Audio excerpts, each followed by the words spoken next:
Bonjour à tous et bonjour à toutes. Bienvenue dans Face à Michel Onfray sur CNews et sur Europe 1. Bonjour Michel. Bonjour Laurence. Merci d'être là pour une heure d'actualité avec votre point de vue de philosophe. On va commencer, Michel, par évoquer la triste actualité de la semaine avec la mort d'une petite fille de 11 ans, Louise, collégienne à Épinay-sur-Orge, qui a été retrouvée assassinée après des dizaines de coups de couteau. Le principal suspect a avoué les faits. Le niveau de violence est-il un marqueur sociétal pour vous ? On va l'évoquer, notamment lorsqu'il concerne des enfants. Je pense aussi au petit Elias, 14 ans. Ses parents ont publié une bouleversante lettre ouverte dans laquelle ils estiment que leur fils est mort en raison d'une impunité, que l'État n'a pas su protéger ses citoyens. La sécurité est pourtant la première des libertés. On va évoquer ce thème avec vous, Michel, dans un instant.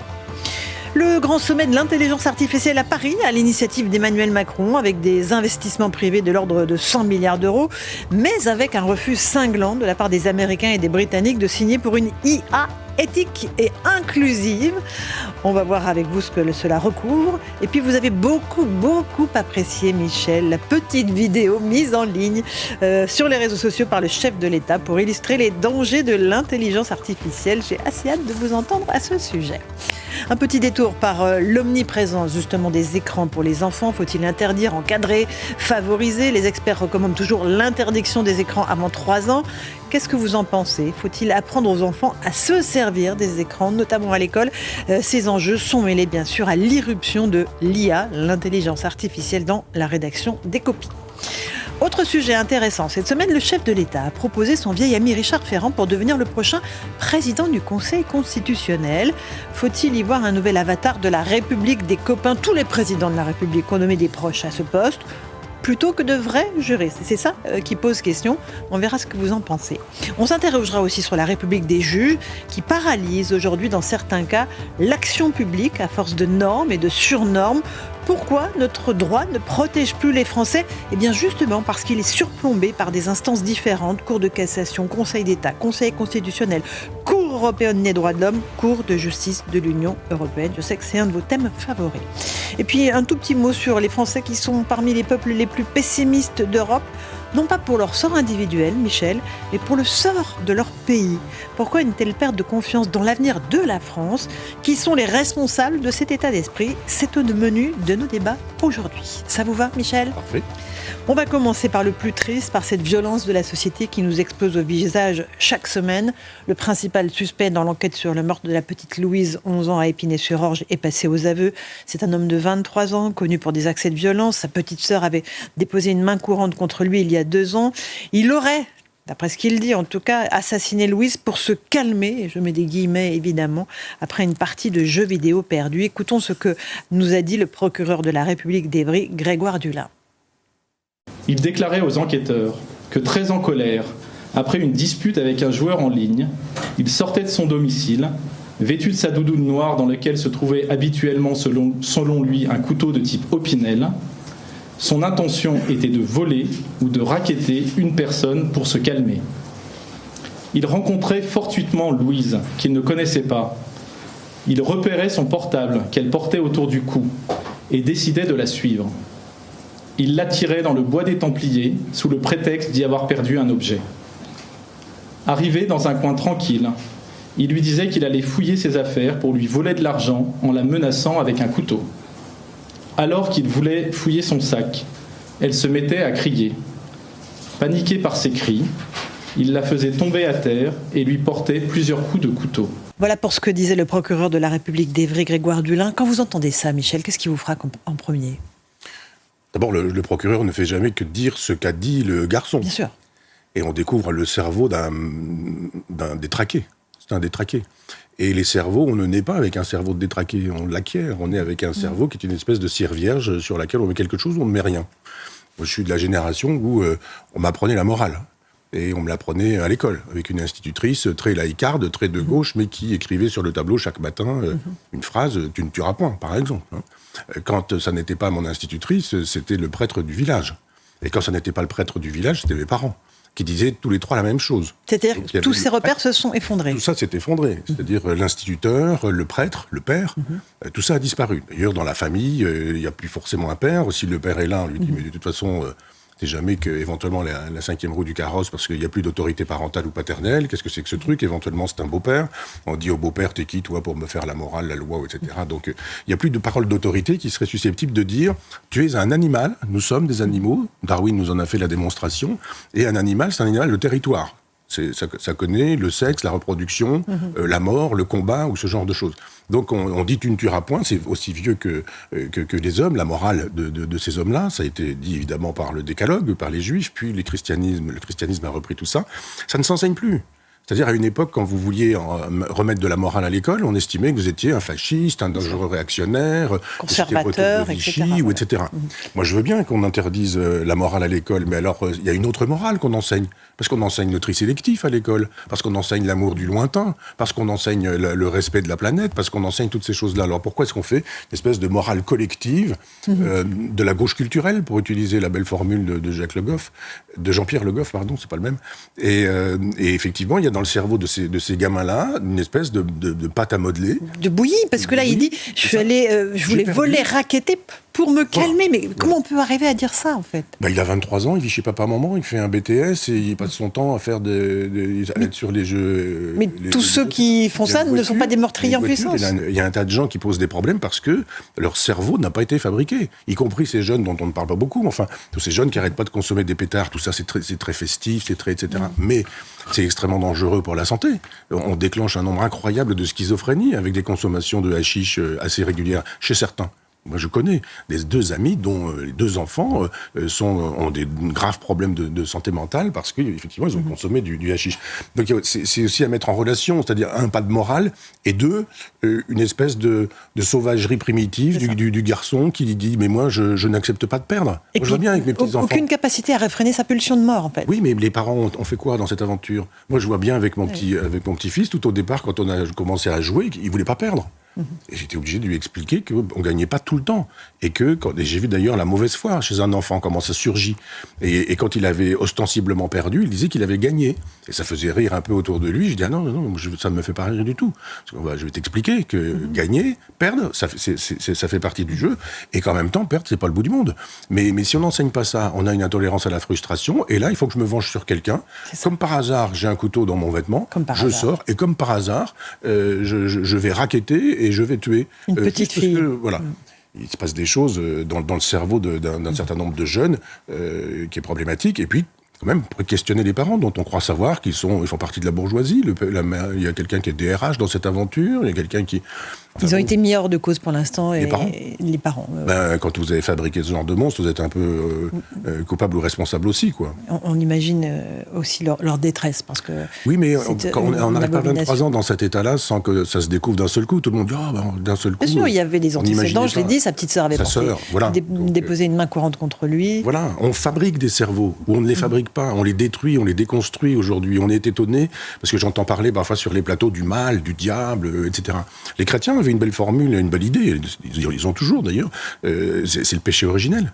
C'est ce que Kant appelait le mal radical. Il y a ça chez tout le monde, il y a la bête en chacun, il y a toujours un cerveau reptilien.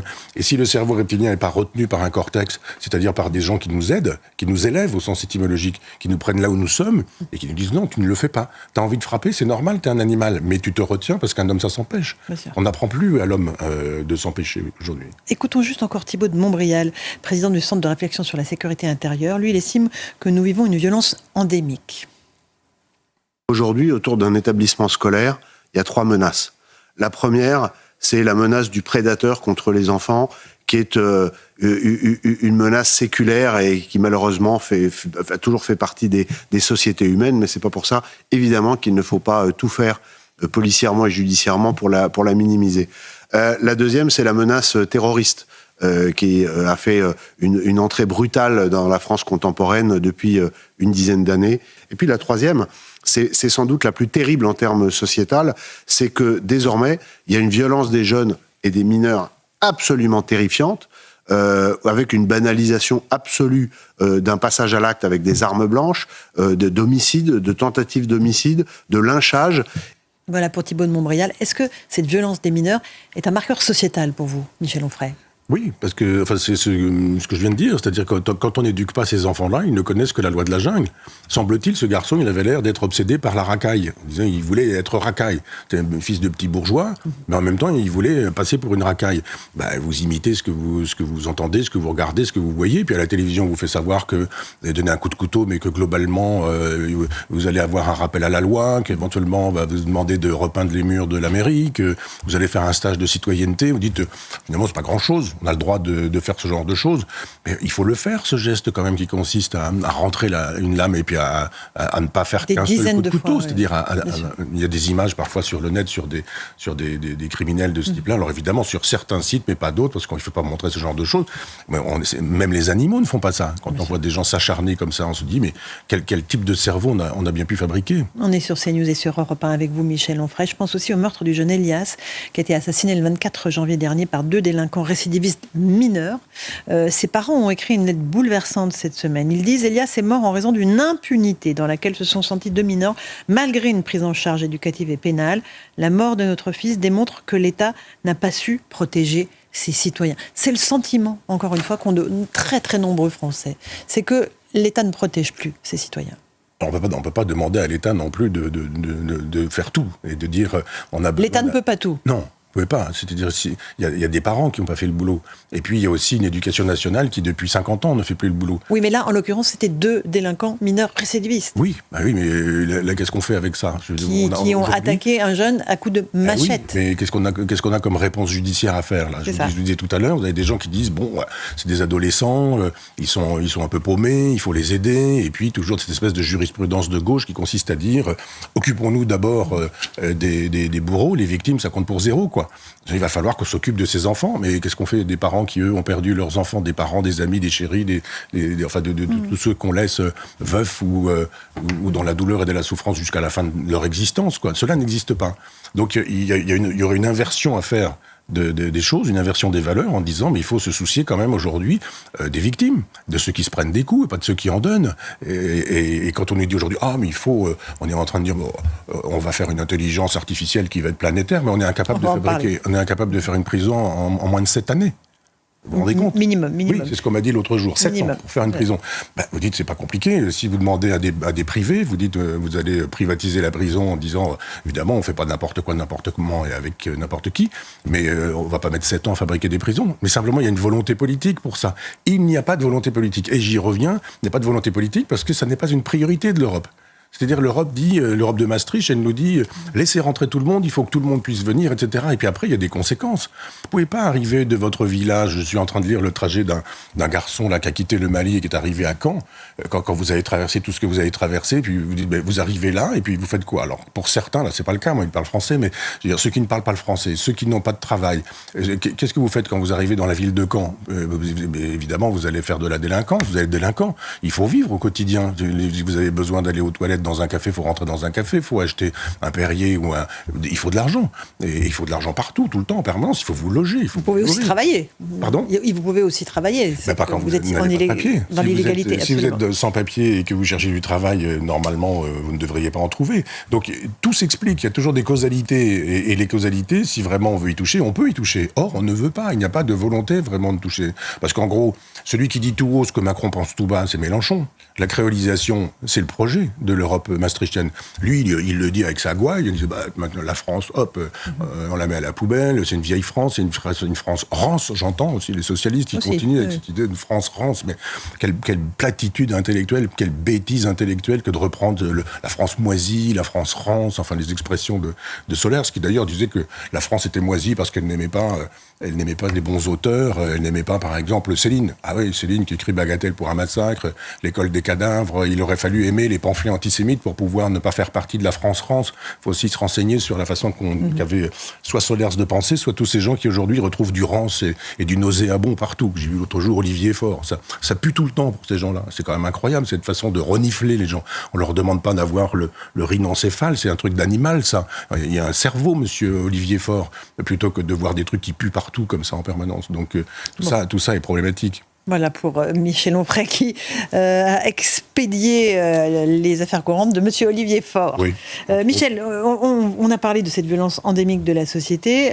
On va parler maintenant de l'intelligence artificielle. Il y a eu un grand sommet à Paris cette semaine. 61 pays réunis qui ont signé un texte pour une intelligence artificielle ouverte, inclusive et éthique. Alors ça a fait bondir les Américains et les Britanniques qui ont refusé de signer, évidemment.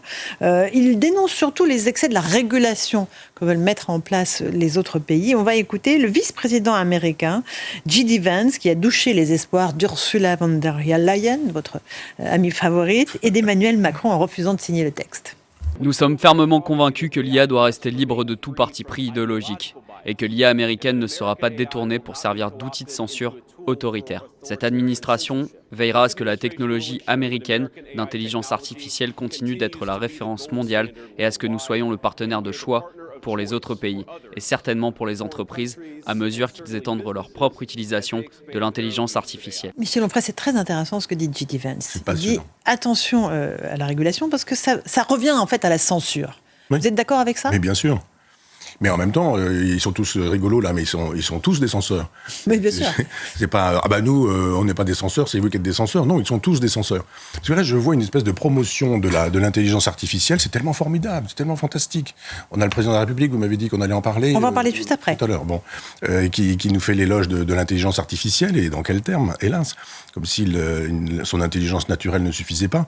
Mais on nous fait la promotion de tout ça sur le service public. Le soir même, j'ai cru voir vite fait en zappant là que il y a des gens qui cuisinaient, faisaient un plat cuisiné.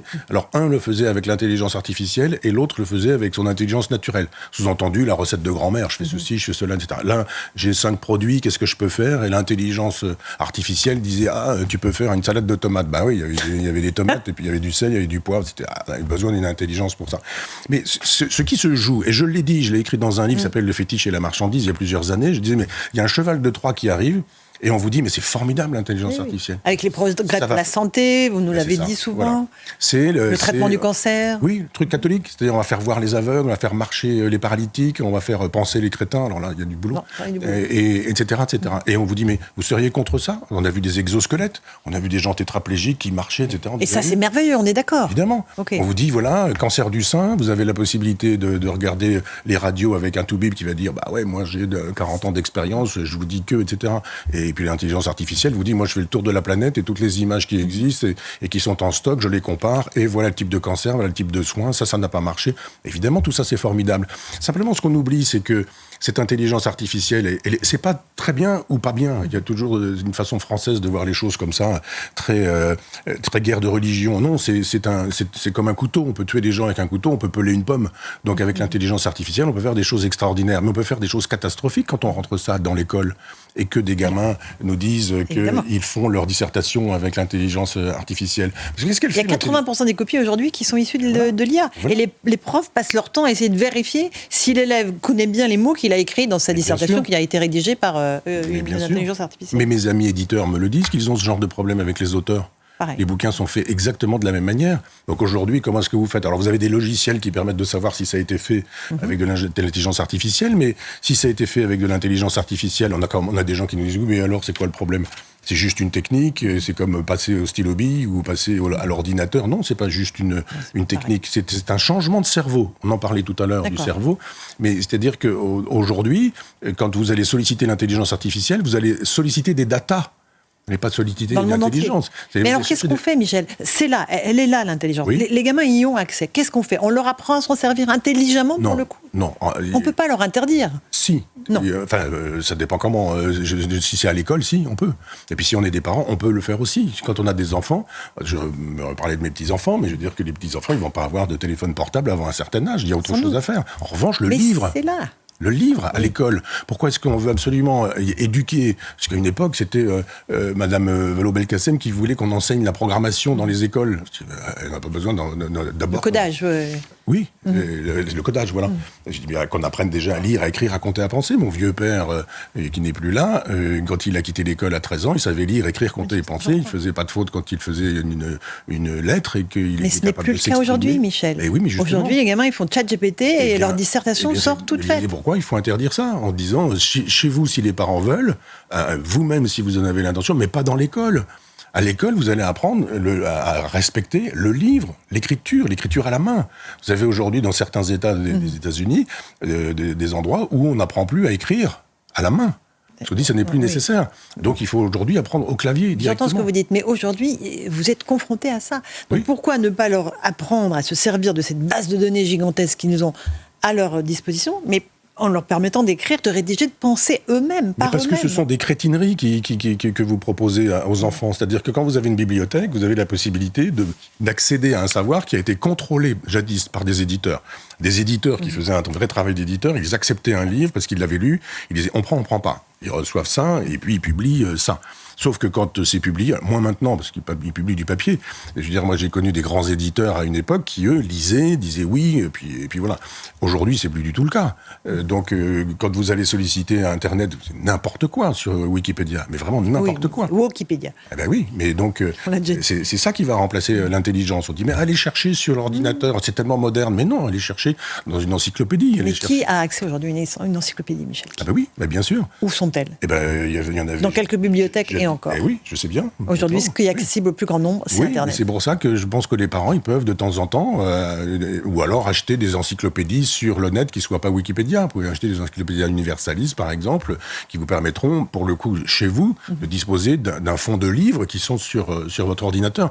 Mais pas du tout cette prétendue encyclopédie prétendument participative, où moi, les sottises qui sont dites sur mon compte, je ne peux même pas y accéder. Non, mais c'est vrai que ça, c'est vraiment un site à bannir. Mais, encore une fois, voilà, il y a un fait, il y a une technologie qui déboule, autant apprendre à s'en servir intelligemment.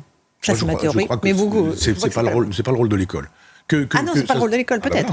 Oui. Par ailleurs, oui. Après, bien sûr qu'on peut pas dire tu n'utiliseras jamais l'ordinateur, mais juste faire une pédagogie de l'ordinateur en expliquant ce que c'est que le réel, ce que c'est que le virtuel, ce que c'est que cette espèce de bazar sur le net dans lequel on trouve tout et le contraire de tout, du vrai, du faux, du vraisemblable, de l'idéologique, où il faut se méfier des endroits où prétendument on fait la séparation entre le vrai et le faux, parce que la plupart du temps, ce sont des lieux de propagande. Regardez dans Libération, dans Le Monde, les pages consacrées à la désintox ou à la désinfo ou à l'info, c'est vraiment le lieu de l'idéologie, c'est vraiment le lieu du mensonge absolu, sous prétexte qu'on s'en vient dire la vérité. C'est difficile d'expliquer ça à des enfants. Les parents, moi je vois bien mes parents, ils n'auraient pas pu. Quand vous avez des parents modestes, parce qu'ils travaillent et qu'ils n'ont pas les moyens de suivre intellectuellement la progression d'un enfant au lycée, au collège, à l'université, ou aux grandes écoles, ou je ne sais quoi, eh bien qu'est-ce que vous faites? Vous êtes entre les mains des enseignants, dont certains, eux, sont entre les mains des syndicats et trouvent ça formidable. Ces gens-là qui se prétendent de gauche et qui pensent comme le MEDEF sur la possibilité d'un grand marché libre ou cette grande modernité progressiste à la Mélenchon qui suppose effectivement que la créolisation ça se fait aussi sur le net, etc. Mais au nom de quoi ça se fait? Ça se fait au nom de la disparition de la vérité. Petite pause, Michel Onfray. On se retrouve dans un instant pour la seconde partie de Face à Michel Onfray sur CNews et sur Europe 1. On écoutera le président Macron. Il a fait un petit clip vidéo sur les réseaux sociaux qui vous a beaucoup plu. Hélas. Et on se retrouve sur CNews et sur Europe 1 pour la seconde partie de Face à Michel Onfray. Michel, on continue à parler de l'intelligence artificielle rapidement. Il y a un clip qu'a mis en ligne Emmanuel Macron il y a quelques jours qui vous a fait bondir parce qu'il met en scène des images de lui trafiquées par ordinateur pour nous montrer les dangers justement de l'intelligence artificielle. On écoute un petit extrait et on en débat.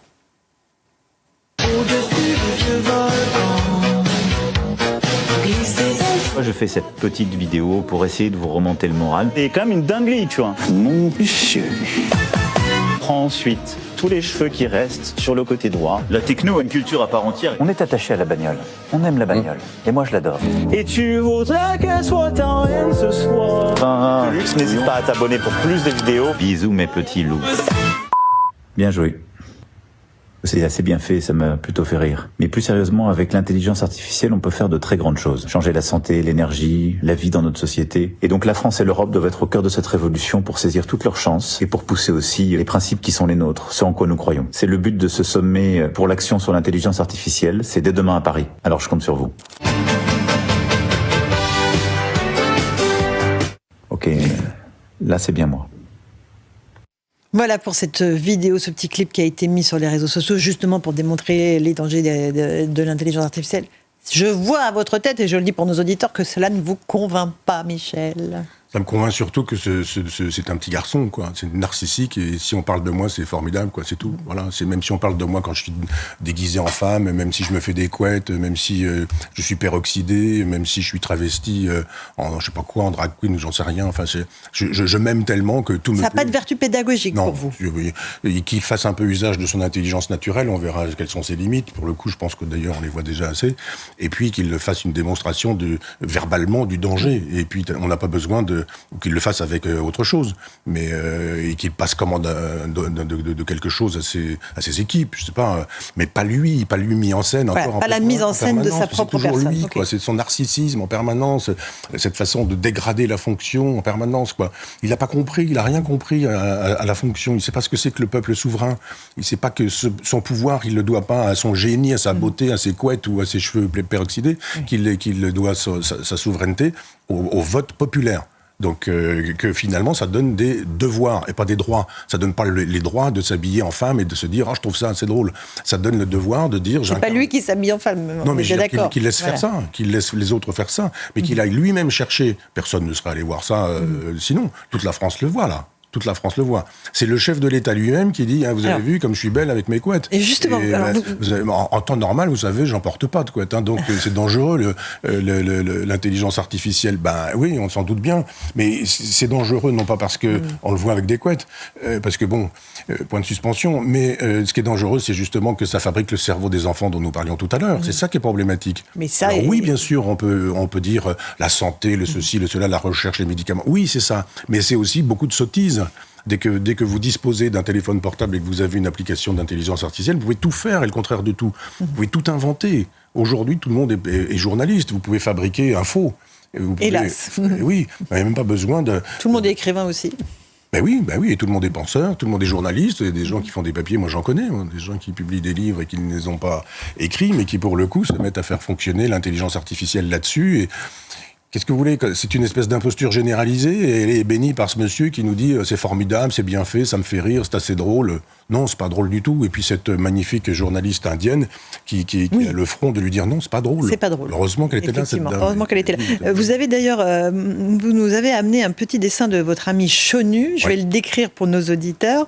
On voit le général de Gaulle avec une fausse crête blonde, avec une casquette rouge retournée façon rappeur, qui se peigne les cheveux. Puis on vous voit juste en bas dire vous imaginez le général de Gaulle. C'est vrai, c'est la mise en abîme est assez géniale. Oui. D'abord, il a beaucoup de talent, et puis on aime le général de Gaulle tous les deux, comme son père, Pierre Chonu, aime le général de Gaulle. Et oui, évidemment, alors on ne va pas toujours le faire parce que ça n'a pas servi à François Fillon, jadis en son temps, qui disait vous imaginez, général de Gaulle bien en examen, etc. Il ne faut pas s'en servir à toutes les sauces, mais oui, les très rares photos du général de Gaulle dans l'intimité, et il reste le souverain qui sait qu'il est souverain. C'est-à-dire qu'il y a des très belles photos, moi, qui me mettent les larmes aux yeux avec sa petite fille handicapée. Anne. Oui, et elle a été faite, cette photo, et voilà, mais il n'y en a pas d'autres. Quand vous avez une photo de famille, il est costumé, cravaté, et puis tout le monde est là, et il y a la bouteille de champagne Drapier, et puis, mais on sait très bien que c'était une demi-heure pour le repas, parce que voilà, l'intendance, faut manger, et puis voilà, faut pas passer du temps à table, etc. Donc évidemment, on a changé de monde, mais on n'est pas tenu d'être un héros. Il y en a un par siècle des héros comme le général de Gaulle, mais on n'est pas tenu non plus d'être un...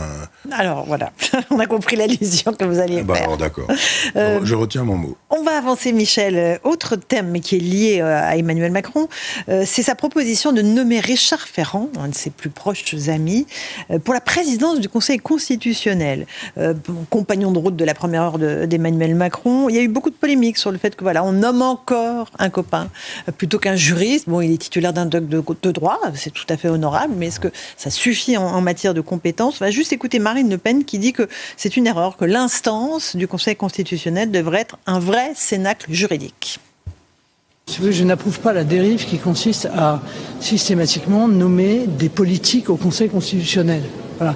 Le Conseil constitutionnel n'est pas une maison de retraite de la vie politique, et le Conseil constitutionnel se doit d'avoir au moins une apparence de neutralité. Bon, maintenant c'est une dérive qui s'est installée. Chacun nomme un politique en fait de son choix.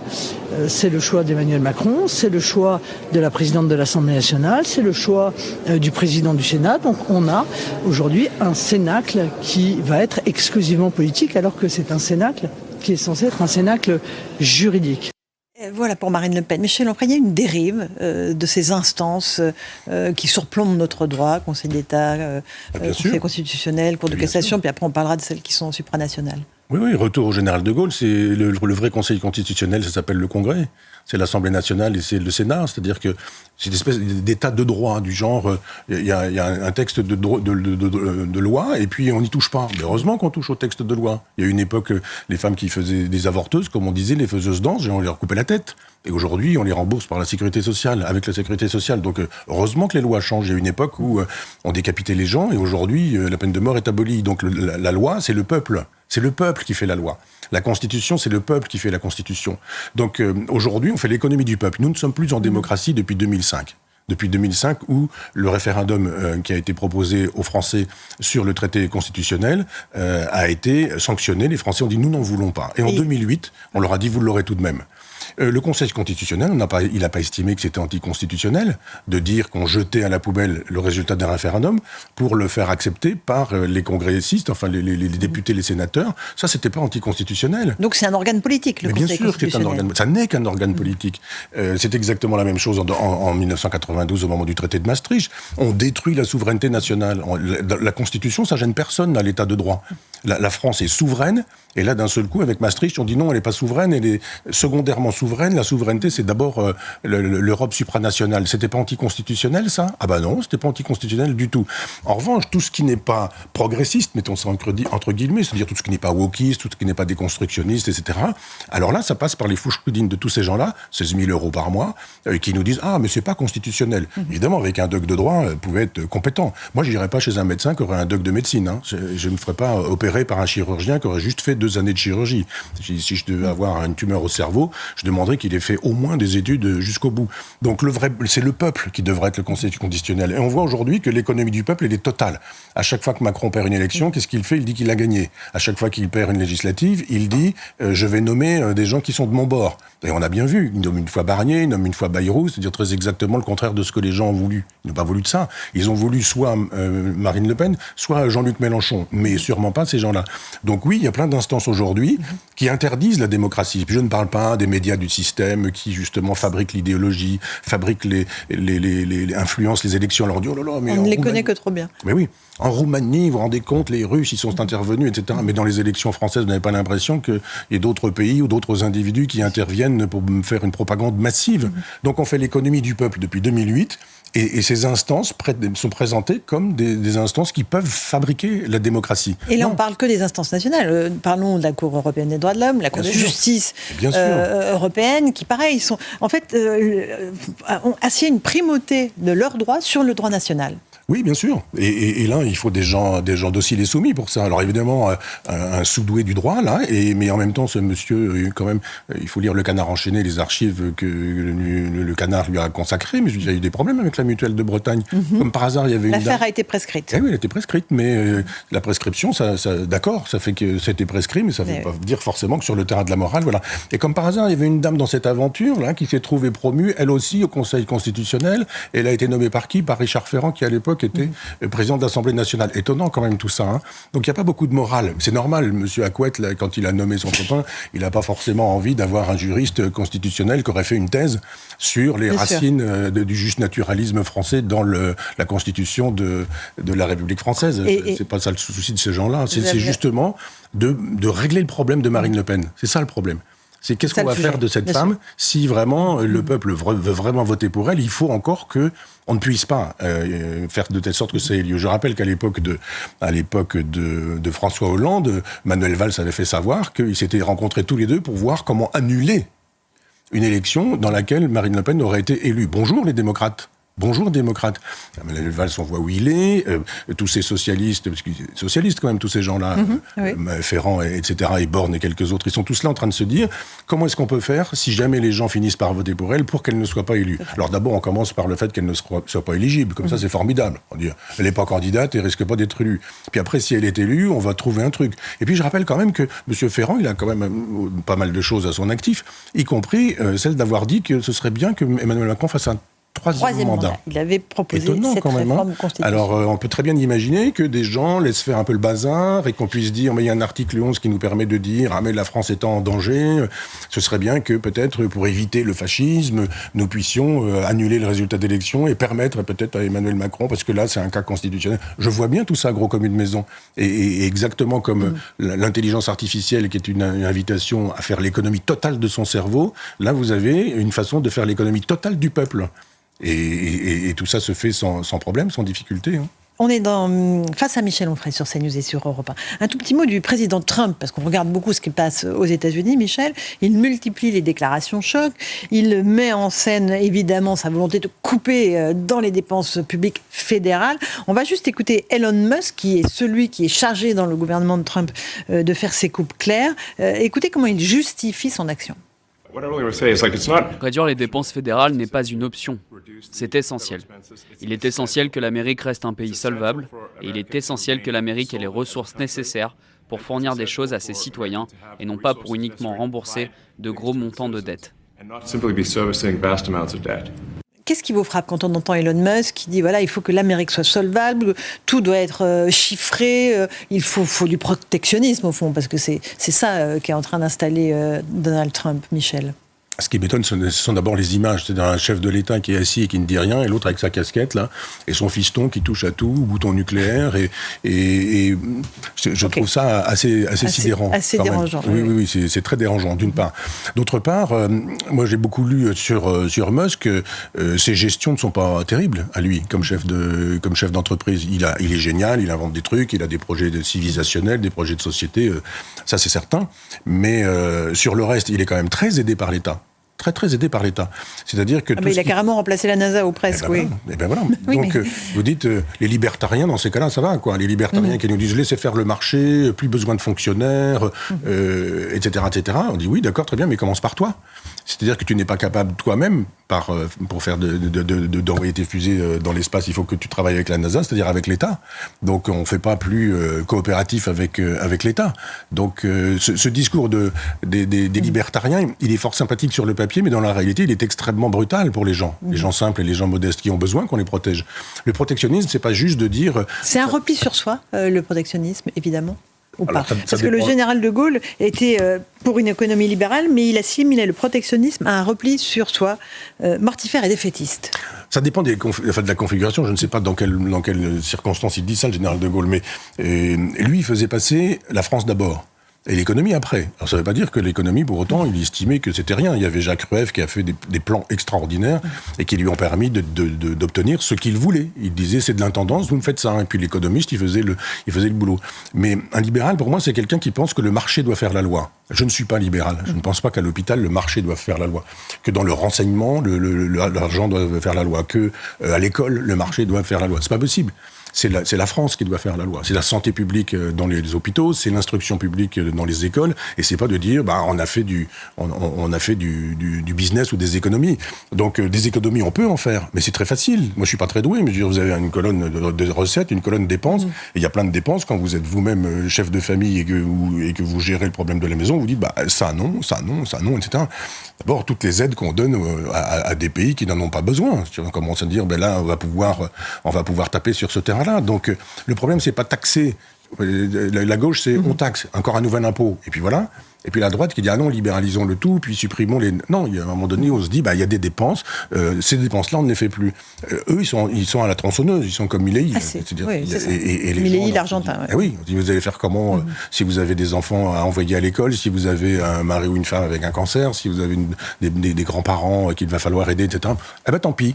Ah non, ça c'est pas acceptable. Donc le protectionnisme, c'est aussi de dire il y a la France, il y a les Français, on pense à eux d'abord, Et le général de Gaulle est peu suspect de ne pas avoir pensé à la France et aux Français d'abord. Et puis il a mis l'économie au service de la France. Et il y a des moments où c'est un pragmatique, le général de Gaulle. S'il pense que le protectionnisme sert la France, il est protectionniste. S'il pense qu'elle ne sert pas la France, il l'est pas. Justement, Michel, on a une étude récente d'un observatoire, CTLM, pour une banque française, BNP Paribas, qui montre que le moral des Européens se redresse, mais en France, où il y a une incertitude politique assez notoire, eh bien, au contraire, ce moral plonge. Alors, les Français interrogés ne sont pas inquiets pour eux, à titre individuel, ils sont inquiets pour l'avenir de leur nation et de leur pays. Ça vous parle, j'imagine. Vous comprenez ce pessimisme ? Alors, d'abord, vous me l'apprenez, et ça me réjouirait, parce qu'il y a une espèce de France profonde qui aime sa France. Et c'est ça qui est touchant. Moi, je suis toujours très ému dans les villages de voir les commerces fermés, de voir les trucs en déshérence, comme ça. Je me dis que ça témoigne d'un passé qui a existé. Alors, je suis pas nostalgique en disant refaisons un passé à l'ancienne. Il n'y a rien de plus ridicule que ça. Mais l'amour de sa région, de son territoire, de sa commune, cette façon de fabriquer aujourd'hui il y a quelque temps avec Hollande, mais des communautés de communes qui ont détruit le tissu communal. La commune, c'était quelque chose d'extrêmement intéressant, y compris sur le terrain politique. Il n'y a pas eu que la commune de Paris. Aujourd'hui, il n'y a plus de communes, il y a des communautés de communes. Il y a des gens qui ne viennent d'ailleurs pas, qui touchent des jetons quand même, et puis c'est fini, le maire qui prenait un café avec tout le monde. Ah, dis donc, t'as vu, il faudrait nettoyer le chemin, là, parce que c'est pas... Ah bah oui, t'as raison, j'ai demandé au cantonnier, etc. Il y avait une façon politique de faire... une façon de faire une politique locale avec la commune qu'on ne peut plus faire. Et les gens sont nostalgiques de ça, d'un pouvoir réel. On va voir le pouvoir. On dit au maire ou au conseiller municipal, c'est direct. Là, on dit, mais c'est qui ? C'est la communauté de communes qui a décidé puis il y a des papiers, des dossiers incroyables, etc. Mais les gens aiment leur paysage, ils aiment leur tradition. On voit bien d'ailleurs à chaque fois qu'il y a des émissions de télévision sur la gastronomie, sur les paysages, sur les balades. Le plus beau village de France. Voilà, sur le ski, sur les balades, sur la natation, sur les trucs, etc. Et les gens aiment ça, parce qu'il y a un amour de la France chez les Français qu'on mésestime, parce que les gens qui nous gouvernent sont des urbains. Ce sont des gens qui pensent qu'ils sont plus à l'aise, c'est ce que disait Raphaël Glucksmann, plus à l'aise à Manhattan que dans le Cantal. Justement, ça m'amène au salon de l'agriculture qui va démarrer dans quelques jours pour parler de la ruralité. Il y a un certain nombre d'initiatives qui sont prévues. La coordination rurale, m'avez-vous dit, qui a progressé d'ailleurs significativement dans les élections syndicales récentes par rapport à la FNSEA, a prévu d'inviter l'Union française des pêcheurs artisans pour mettre en place des actions conjointes, une espèce d'union entre les paysans et les pêcheurs. C'est ça le vrai front populaire. C'est-à-dire cette façon d'en appeler aux gens qui s'en prennent plein la figure. Il y a eu jadis, on a un peu oublié, mais les bonnets rouges à Carré, avec le maire de Carré, c'était formidable. C'est tombé aussi. Il y a eu les gilets jaunes qui ont été détruits par une espèce de coalition Macron-Mélenchon et qui ont infusé tout ça avec des black blocs pour détruire un peu le désir des gilets jaunes de porter un certain nombre d'idées. Et c'est bien parce que je pense qu'ils fédèrent de leur côté. Ils disent, ben voilà, maintenant les paysans, les marins-pêcheurs, qui sont des gens d'un courage incroyable, qui sont endettés comme ça n'est pas possible, qui partent sur la mer alors qu'elle est assez déchaînée, mais ils disent je ne peux pas rester à la maison parce que si je ramène pas de pêche, je vais pas pouvoir pêcher. Ils subissent toutes les folies européennes. Mais bien sûr. Et puis après, on leur dit « Ah, mais attendez, il va falloir épargner les dauphins, donc vous ne sortez pas, on va vous donner de l'argent. » Mais ils disent « On n'est pas des assistés, ils ne sont pas des assistés. Ni les paysans, ni les marins-pêcheurs ne sont des assistés. Ce sont des gens qui ont le sens du travail bien fait. Parfois, ils font ça depuis 2 ou 3 générations. Ils ont parfois hérité d'un bateau. Et puis, ils aiment bien apporter leur pêche et disent « Non, on veut travailler. Nous, on veut pas rester à la maison en disant « On est tranquille, faites-nous un chèque. » Et donc, l'idée qu'ils puissent s'associer, je trouve ça très bien. Et si ils pouvaient associer encore d'autres personnes, les routiers, par exemple, c'était le début des bonnets rouges aussi à l'époque. Les bonnets rouges. Et quelques autres. Retrouver les gilets jaunes de l'origine, plutôt que ceux qui ont été contaminés par le gauchisme culturel, je dirais. Oui. Et là, on se dit, si après tout, ça partait du salon de l'agriculture, qui est l'endroit le moins parisien de Paris, quand même, quand ça a eu lieu, le salon de l'agriculture, quand ça a eu lieu. C'est pour ça que c'est chouette. Oui, je trouverais ça très bien. Puis là encore, je parlais tout à l'heure de gastronomie. Quand vous y allez, vous avez des tablés incroyables, des gens qui... Vous irez faire un tour au prochain salon ? J'y étais la dernière fois, j'ai pas prévu d'y aller. On essaiera d'y aller. Avec plaisir. On essaiera d'y aller, on verra. Et puis j'en profite, on reparlera la semaine prochaine du salon de l'agriculture. J'en profite pour montrer et à dire à nos auditeurs le titre de votre prochain livre, et ça vaudra presque une émission entière, Michel. L'autre collaboration, les origines françaises de l'islamo-gauchisme, c'est aux éditions Plomb. Alors là, on en a souvent parlé sur ce plateau, mais là, vous faites carrément un livre complet là-dessus, en 30 secondes, parce qu'il nous reste peu de temps. C'est vraiment, depuis le début de l'histoire, l'origine de l'islamo-gauchisme. Au XXe siècle, oui. C'est-à-dire que, voilà, parce que on pourrait faire quelques volumes en partant sur les siècles précédents, mais il y a une mythologie qui consiste à dire, à droite, c'était des antisémites, ils ont collaboré, et puis à gauche, c'était des philosémites, et voilà. Et y compris à partir de l'affaire Dreyfus, c'était pas du tout comme ça que ça s'est passé. Et je l'ai montré plein de fois avec des papiers divers et multiples. Là, j'ai voulu faire un livre en disant, on démarre avec le philosophe Alain, on finit avec un autre Alain qui est Badiou, et puis on passe par Sartre, par Beauvoir, etc. Et simplement, j'ai découvert des textes tellement effrayants, des citations vraiment tellement effrayantes que je n'ai pas été étonné que les éditions Gallimard m'interdisent d'acheter les citations de Sartre, de Beauvoir, de Foucault, tellement elles sont Jeunet, confondantes, de Deleuze pour les éditions de Minuit, parce qu'il y a chez Jeunet les loges de la Gestapo, les loges, etc. Enfin, Jeunet, grande figure de la gauche, hein. Et on m'a interdit d'acheter les citations. On nous a interdit. Donc j'ai fait de la paraphrase et on a encadré ce qui est interdit, juste pour montrer effectivement que l'antisémitisme a été dans l'intelligentsia de gauche pendant la totalité du XXe siècle. Il sort quand le livre, Michel ? Fin du mois. Fin du mois. On y reviendra la prochaine fois. C'est déjà terminé, Michel. C'était passionnant. Merci beaucoup à vous. On se retrouve la semaine prochaine pour Face à Michel Onfray sur CNews et sur Europe 1.